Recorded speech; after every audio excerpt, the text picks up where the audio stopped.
اور عورت ہر حال میں مرد کے لیے پرکشش ہے.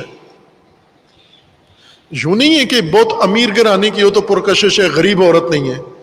مرد اور عورت کی ساخت ایسے ہے کہ عورت ہر حالت میں، ہر روپ میں مرد کے لیے پرکشش ہے. غریب ہو، کالے رنگ کی ہو، گورے رنگ کی ہو، سانولے رنگ کی ہو، غریب ہو، اچھے کپڑے پہنی ہوئی ہو، نہ پہنی ہوئی ہو. یہ جو گدائیں عورتیں ہیں، ننگی ہو یا نہ ہو، کپڑے پہنے ہوں، گندے کپڑے پہنے ہوئے ہوں، میلے کپڑے، نہائی بھی نہ ہو، آپ دیکھیں مرد ان سے بھی نہیں ٹلتے. ان کو بھی گھورتے ضرور ہیں، چھوتے ضرور ہیں. یہ مرد کی ایک کمزوری ہے کہ عورت مرد کے لیے، مرد کے اندر شہوت ہے، عورت مرد کی شہوت کو ابھارتی ہے، بھڑکاتی ہے. اور یہ جو عورتیں بن ٹھن کے جاتی ہیں، سج دج کے جاتی ہیں، رنگیلے بڑکیلے لباس پہن کے جانتی ہیں، ایک ہی ہدف ہے ان کا، مردوں کو بھڑکانا، مردوں کو ابھارنا، ان کی شہوت ابھارنا. خوب جب وہ شہوت ابھرے گی پھر کیا کریں گے؟ تیرا پیچھا کریں گے. یہ خود ایک دعوت ہے. آپ بھوکے کو دعوت دو، کھانا کھاؤ، تو بہت خوددار قسم کا بھوکا ہوا وہی کہے گا نہیں صاحب میں نہیں کھاتا، ورنہ عام بھوکا ہوا وہ تو بسم اللہ بھی نہیں پڑے گا، ٹوٹ پڑے گا اس کے اوپر.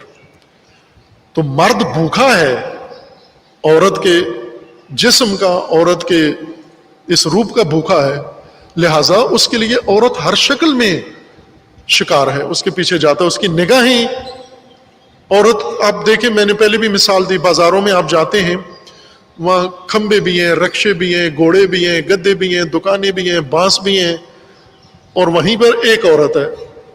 1000 بانس ہے، ایک عورت ہے. 20 رکشے ہیں، ایک عورت ہے. مرد کو کیا نظر آیا ہے؟ اگر مرد کی آنکھیں بند کر کے کہیں بتاؤ رکشے کتنے ہیں، اس نے دیکھے ہی نہیں ہے، اسے صرف عورت نظر آئی ہے. یہ مرد کی کمزوری قرآن نے بھی بیان کی ہے. عورتوں کو کیوں کہا کہ اپنے آپ کو چھپا کے رکھو، پنہان رکھو؟ مرد کی اس کمزوری کی وجہ سے کہ اپنے آپ کو اوجھل رکھو، ڈھانپ کے رکھو، مرد کے سامنے نہ ہو. ٹک ٹاک وہ ویب سائٹ ہے، اتنی گندی ہے کہ ٹرمپ نے اپنی حکومت کو یہ کہا تھا کہ اس کو بند کریں، اور انہوں نے بند کی. اب میرے پاس فہرست نہیں ہے اس وقت دنیا کے کتنے ملکوں میں پابندی ہے، از جملہ پاکستان میں. ہائی کورٹ نے، اسلام آباد ہائی کورٹ نے باقاعدہ حکم دے کر ٹک ٹاک پر پابندی لگائی ہوئی ہے کہ کوئی انٹرنیٹ سروس ٹک ٹاک ویب سائٹ کو پاکستان میں نہیں دکھا سکتی. جرم ہے. کیوں بند کیا ہائی کورٹ نے ٹک ٹاک کو؟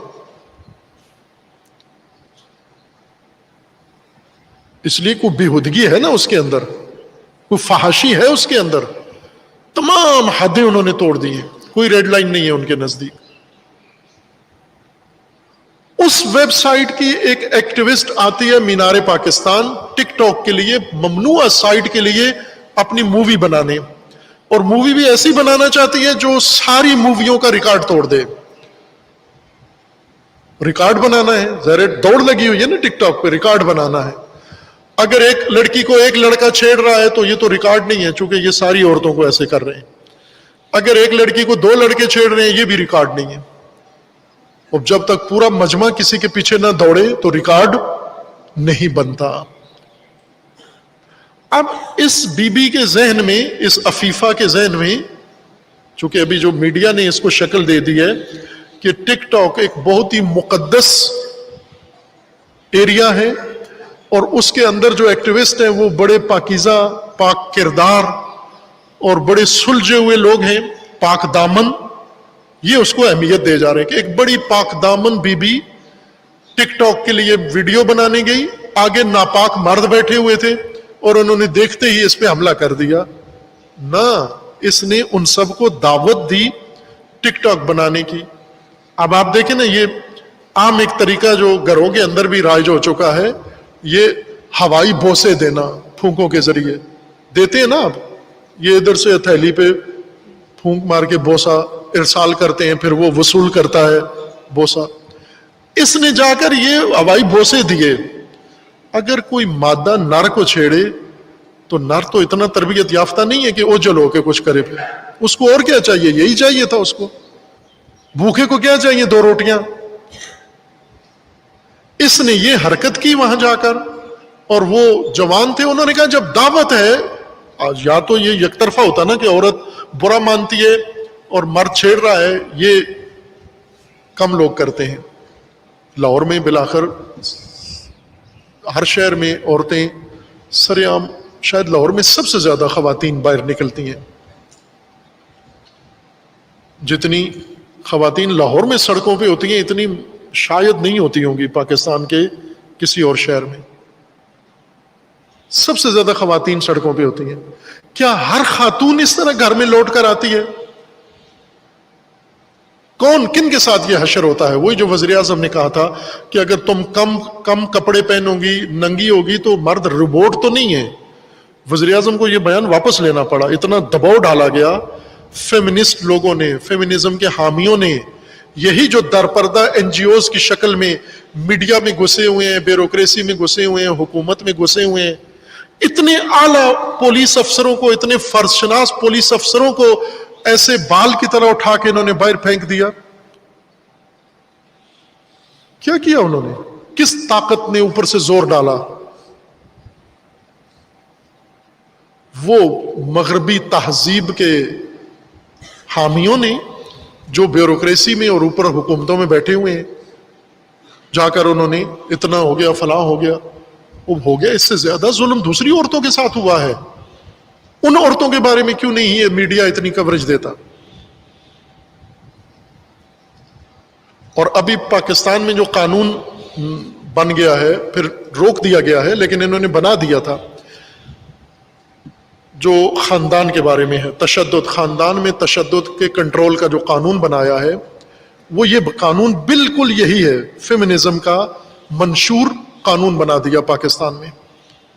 نفوذ کہاں تک کر چکے ہیں آپ کے حکمرانوں میں, آپ کے پارلیمانوں میں, آپ کے صحافیوں میں, آپ کے میڈیا میں یہ زہر گھس چکا ہے. قانون بنا دیا کہ گھریلو تشدد روکنا ہے. گھریلو تشدد روکنے کا کیا مطلب ہے؟ یعنی کوئی باپ اپنے بچوں کو, خصوصاً بیٹیوں کو, کسی چیز کا پابند نہیں کر سکتا. کوئی ماں بچوں کو یہ نہیں کہہ سکتی کیا کپڑے پہنو, کیا کپڑے نہ پہنو. اگر کسی ماں نے, باپ نے بچیوں کو مجبور کیا کہ یہ کپڑے پہن سکتی ہو, یہ نہیں, یہ تشدد ہے, ماں باپ جیل چلے جائیں گے. اگر دوستی کرنا چاہتے ہیں بچے, لڑکی لڑکا, ماں باپ نے روک دیا, یہ تشدد ہے. ماں باپ نے کہا رات جلدی آنا, فلاں پارٹی میں نہ جانا, یہ تشدد ہے. یعنی وہ جتنا تہذیب نے, مشرقی تہذیب کے اقدار تھیں اور دین کی اقدار, ان سب کو تشدد قرار دیا کہ یہ بچوں پر تشدد ہے, یہ ختم کرنا ہے. اور یہ کون ختم کرا رہا ہے؟ فیمنسٹ, جنہوں نے مغربی عورت کو انسانیت سے گرا کر ایک جانور کی حد تک پہنچا دیا ہے, ننگا کر کے فقط متاع بازار بنا دیا ہے آزادی کے نام پر. یہی کام پاکستان میں کرنا چاہ رہے ہیں عورت مارچ کے نام پر, اور یہ جو بےہودہ حرکتیں ہوتی ہیں. اب آپ توجہ کریں کہ ایک وہ خاتون تھی جس کو گولی لگی نہیں اور اتنا اس کو اچھالا گیا, نوبل انعام دلوایا گیا اس حادثے پہ جو ہوا ہی نہیں, اور ابھی تک اس کو درد ہو رہا ہے اس کا. اور وہ یہ کہہ رہی ہے کہ عورتیں نکاح کے اس سے باہر آئیں, نکاح کی مجبوری ختم کریں. یہ روایتی پرانے زمانے کا کام تھا نکاح, اب نکاح کے بغیر زندگی گزاریں. اور ادھر سے پاکستان میں قانون بن جاتا ہے کہ گھریلو تشدد ممانعت کیا ہے کہ نہ ماں کا اختیار ہے, نہ باپ کا اختیار ہے, نہ بھائی کا اختیار ہے, نہ شوہر کا اختیار ہے. عورت جیسے چاہے کرے, جب چاہے گھر سے نکلے نکل جائے. یہ قانون بن گیا ہے. خوب ادھر سے اس طرح کا ماجرا. خوب کیوں ایک ٹک ٹاکر کے لیے اتنی ہمدردی؟ یہ عورت کے حقوق ہیں, اور وہ جس کے ساتھ ماں بیٹی دونوں کے ساتھ زیادتی ہوئی ہے وہ عورت نہیں ہے. اور روزانہ پاکستان میں 10-20 ایسے واقعات ہوتے ہیں, وہ خواتین نہیں ہیں. اس لیے کہ وہ خواتین خاندانی نظام کی مروج ہیں.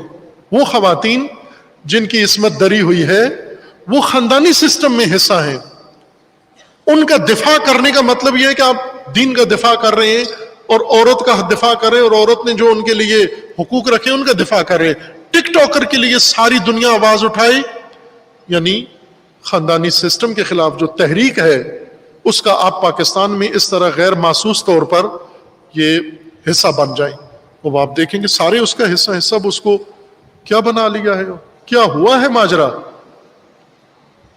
ایک عورت ہے جس نے خود دعوت دی ہے لوگوں کو چھیڑنے کی، انہوں نے چھیڑا ہے اس کو، ریپ نہیں ہوا، زیادتی نہیں ہوئی، کچھ بھی نہیں ہوا، صرف ٹک ٹاکر ہے اس لیے اتنا جنجال شروع ہوا ہے۔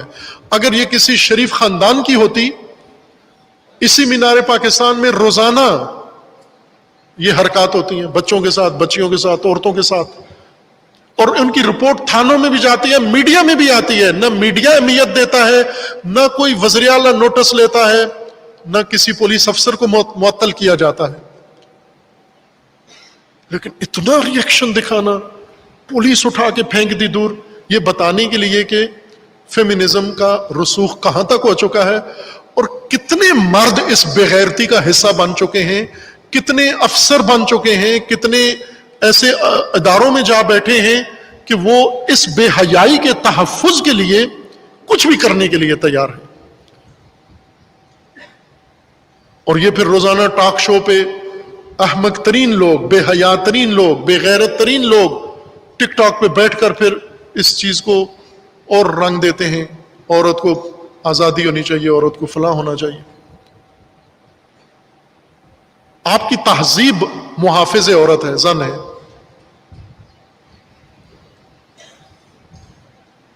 یہی آپ کی مشرقی تہذیب، پاکستان کی تہذیب عورت کی محافظ ہے۔ آپ جائیں کسی پنجاب کے علاقے میں جائیں، خاندانی نظام جا کر دیکھیں، کوئی مرد خواتین میں جانے دیتے ہیں؟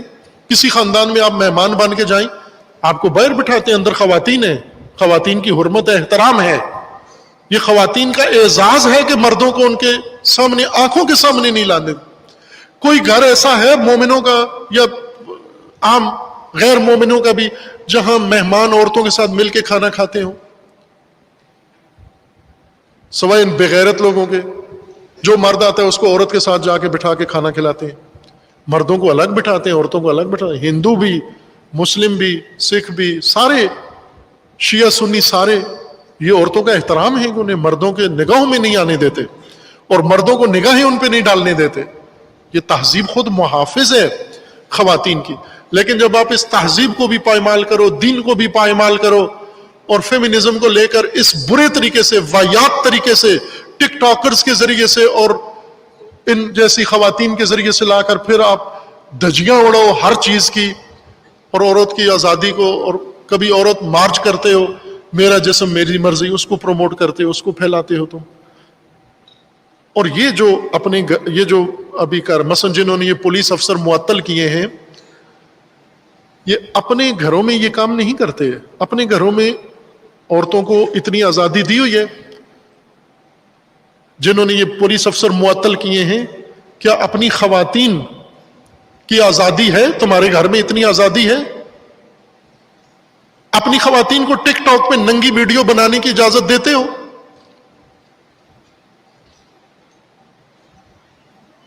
نہیں دیتے۔ ان کی خواتین کی نہیں ہے ٹک ٹاک پہ کوئی ویڈیو نہیں ہے، یہ عام لوگوں کے بچیوں کی ویڈیو ہے جن کو یہ موقع دیتے ہیں تم آؤ، یہ بے حرمتی تم کرو، یہ نگاہیں تم کرو، ہماری بیٹیاں گھروں میں محفوظ رہیں۔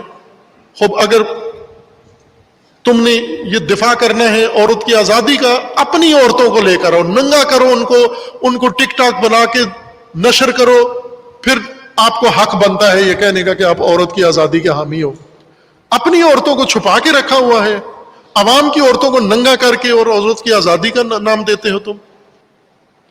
ان بے غیرت ہیں یہ در حقیقت غیرت کے دلال ہیں، سوداگر ہیں، اپنی قوم کی غیرت کو ڈبونے والے اور نابود کرنے والے ہیں۔ لوگوں کو معلوم ہونا چاہیے، اس موج کے پیچھے، لہر کے پیچھے نہ دوڑ پڑے کہ یہ کیا ہو رہا ہے۔ سارے لاہور کے ہیں اوباش لڑکے، لاہور میں ہیں، پاکستان بھر میں، دنیا بھر میں ہیں، اوباش بے تربیت طبقہ ہر جگہ پر موجود ہے، لیکن اس کا مطلب یہ تو نہیں کہ سارا لاہور، ابھی بعض سیاستدانوں نے اور عورتوں نے بیان دیا کہ مردوں کا داخلہ ممنوع قرار دیا جائے. ابھی یہ بختاور بھٹو نے بیان دیا ہے کہ مارکیٹوں میں اور پارکوں میں اور عمومی جگہوں پر مردوں کا داخلہ ہی ممنوع قرار دیا جائے.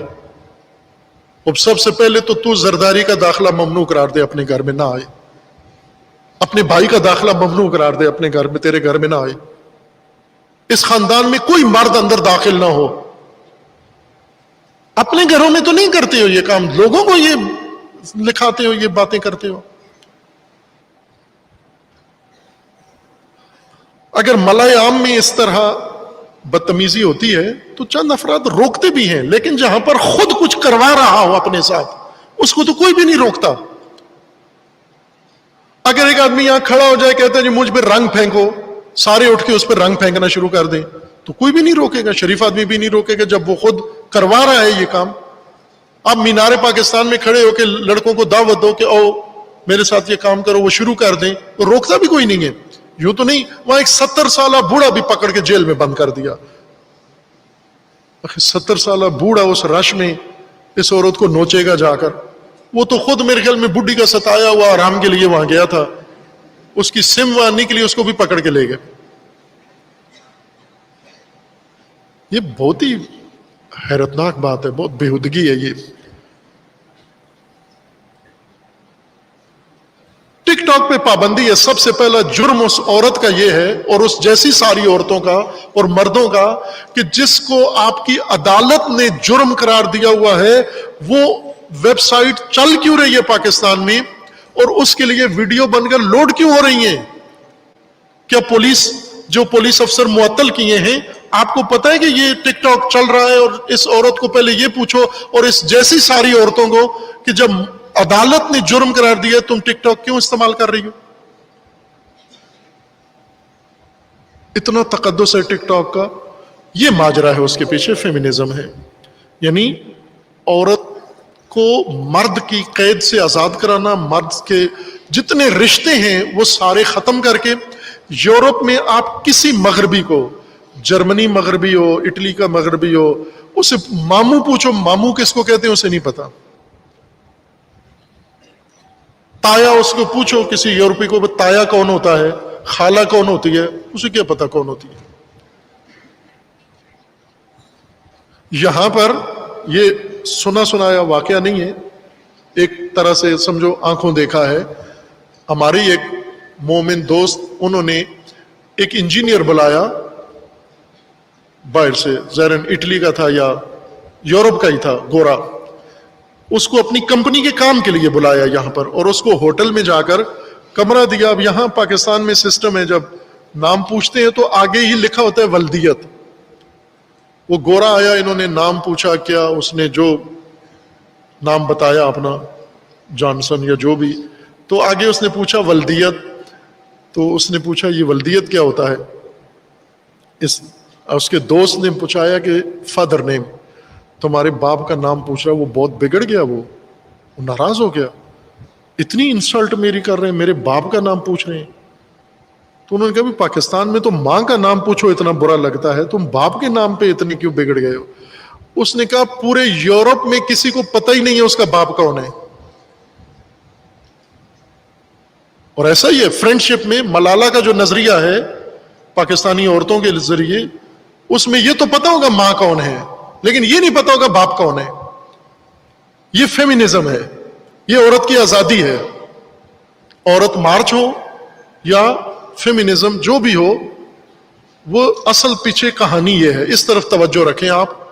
اور بعض اوقات خود مومنین کے گھروں میں بھی ایسے پیدا ہو جاتی ہیں اولاد کہ جو اس موج میں، اس لہر کا شکار ہو جاتے ہیں، ان کے ساتھ ہم صدا ہو کے یا میڈیا پہ یا فزیکلی اس میں شامل ہو جاتے ہیں.